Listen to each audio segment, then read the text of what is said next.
متحدہ عرب امارات اور سعودی عرب نے پاکستان کی کمزور معیشت میں اربوں ڈالر کی سرمایہ کاری کا وعدہ کر لیا، کیونکہ عرب شاہی خاندان خطے میں اپنا اثر و رسوخ بڑھانا چاہتے ہیں اور پاکستان چین کی امداد پر اپنا بڑھتا انحصار کم کرنے کا خواہش مند ہے۔ پاکستانی وزیر اعظم شہباز شریف نے گزشتہ ہفتے ابوظہبی میں متحدہ عرب امارات کے صدر محمد بن زائد ال نہیان سے ملاقات کی، جس کے بعد UAE نے پاکستان میں 10 ارب ڈالر کی سرمایہ کاری کا اعلان کیا۔ متحدہ عرب امارات کا یہ معاہدہ 15 مئی کو چین کی جانب سے بیلٹ اینڈ روڈ انیشیٹو کے تحت پاکستان میں سرمایہ کاری کو بحال کرنے کے دباؤ کے بعد سامنے آیا، جبکہ سعودی عرب نے گزشتہ ماہ کہا تھا وہ پاکستان میں اندازاً 25 ارب ڈالر کے سرمایہ کاری پروگرام میں 5 ارب ڈالر فوری طور پر لگانے جا رہا ہے۔ نیو یارک میں ایشیا سوسائٹی پالیسی انسٹی ٹیوٹ کی ڈائریکٹر برائے جنوبی ایشیا فروا عامر کا کہنا ہے سرمایہ کاری کی کمی سے دوچار پاکستان کے لیے متحدہ عرب امارات اور سعودی عرب کی جانب سے سرمایہ کاری کے عزم بہت بڑا ریلیف ہے، خاص طور پر ایک ایسے وقت میں جب پاکستان IMF کے ساتھ نئے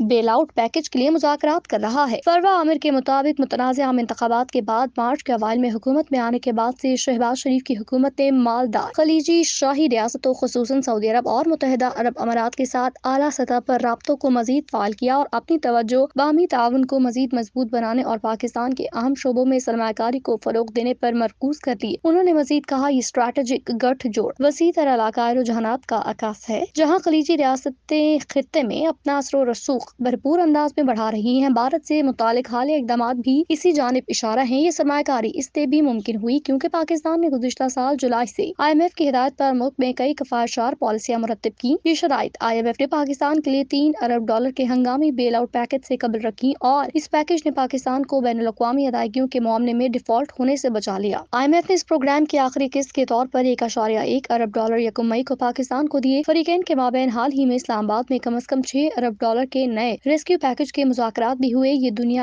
نیا معاہدہ 3 سے 4 سال کے لیے ہوگا۔ IMF مشن کے سربراہ نیتن پورٹن نے ان مذاکرات کو سود مند قرار دیتے ہوئے کہا یہ مذاکرات آنے والے دنوں میں ویڈیو لنک کے ذریعے جاری رہیں گے، تاہم 1 جولائی سے شروع ہونے والے نئے مالی سال 2024-25 کے بجٹ سے پہلے اس معاہدے پر اتفاق کیا جا سکے۔ پاکستان کو رواں سال جولائی سے جون 2025 تک 86 ارب ڈالر سے زیادہ کے بیرونی قرضوں کی ادائیگی کے لیے 24 ارب ڈالر درکار ہوں گے۔ نیتن پورٹر نے کہا مذاکرات میں معاشی اصلاحات لانے سے متعلق پاکستانی حکام کی کوششوں کو آگے بڑھانے کے لیے ضروری مالی امداد پر بات چیت ہوگی۔ ان اصلاحات کا مطالبہ IMF اور پاکستان کے دیگر شراکت داروں کی جانب سے کیا گیا۔ انہوں نے مزید کہا مالیاتی نظام میں تبدیلیاں تجویز کرنے کا مقصد یہ تھا کہ پاکستان میں معاشی استحکام لانے کے بعد اسے مضبوط، جامع اور پائیدار ترقی سے ہمکنار کیا جا سکے۔ پاکستان کا قریبی اتحادی چین اسے سب سے زیادہ قرض دینے والا ملک ہے۔ 2022 سے اب تک چین نے پاکستان کے لیے 6.5 ارب ڈالر کے قرضوں کی ری فائنانسنگ کی۔ پاکستان کے مرکزی بینک میں 4 ارب ڈالر جمع کروا کے کم ہوتے ملکی زر مبادلہ کے ذخائر کو سنبھالا۔ سعودی عرب اور متحدہ عرب امارات نے بھی اسٹیٹ بینک آف پاکستان میں مجموعی طور پر 4 ارب ڈالر جمع کروائے۔ دونوں ممالک نے حالیہ برسوں میں پاکستان اور مصر جیسے اتحادی ملکوں کے لیے مالی امداد دینے پر اپنی شرائط سخت کر دی تھی۔ انہوں نے پاکستان اور مصر پر زور دیا تھا کہ وہ IMF کی تجویز کردہ اصلاحات نافذ کریں، سرمایہ کاری کے مواقع فراہم کریں۔ متحدہ عرب امارات نے رواں سال فروری سے مصر کو 35 ارب ڈالر جاری کیے اور مصر نے بحیرہ روم کے ساحلی شہر راس الحکمہ کو جدید تجارتی شہر اور سیاحتی مقام بنانے کے لیے فروخت کرنے پر رضامندی ظاہر کی تھی۔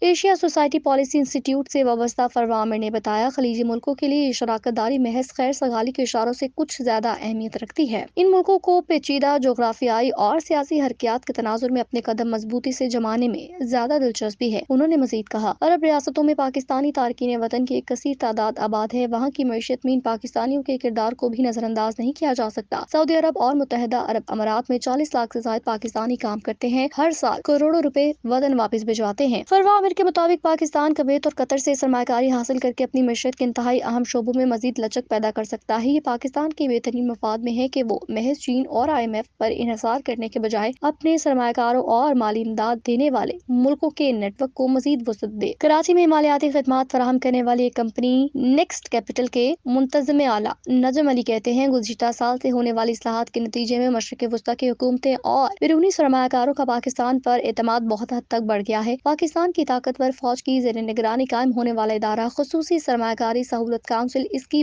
بڑی وجہ ہے۔ نجم علی نے کہا، پاکستان کو یہ نشاندہی کرنے پر بہتر انداز میں کام کرنا چاہیے کہ وہ کن شعبوں میں بیرونی سرمایہ کاری چاہتے ہیں اور ان شعبوں کو ترقی دینے پر محنت کرنی چاہیے۔ انہوں نے اضافہ کیا کہ اس ضمن میں پاکستانی ریاست کے تمام بڑے اداروں کے سبھی اسٹیک ہولڈرز کی جانب سے نیک نیتی ظاہر کرنا کلیدی اہمیت رکھتا ہے۔ متحدہ عرب امارات اور سعودی عرب کے ساتھ دیرینہ تعلقات رکھنے والی جماعتوں پر مشتمل پاکستان کی کاروبار دوست اتحادی حکومت بھی سرمایہ کاری سے متعلق خلیجی ملکوں کے فیصلوں پر اثر انداز ہوئی ہے، مگر پاکستان میں سیکیورٹی کے مسائل ان ملکوں کے لیے اب بھی باعث تشویش ہوں گے۔ فروہ عامر نے مزید کہا، پاکستان کے شمالی اور مغربی حصوں میں سیکیورٹی کی خراب صورتحال پر عرب ریاستوں کی بھی بلا شبہ گہری نظر ہوگی، جہاں حالیہ برسوں میں متعدد چینی شہری دہشت گرد حملوں کا نشانہ بن چکے۔ انہوں نے کہا، پاکستان کی کامیابی سیکیورٹی مسائل کو مؤثر انداز میں حل کرنے، سیاسی منظرنامے کو مستحکم کرنے اور بیرونی سرمایہ کاری کو دیرپا بنانے کے لیے اہم اقتصادی اصلاحات نافذ کرنے جیسے اقدامات پر منحصر ہوگی۔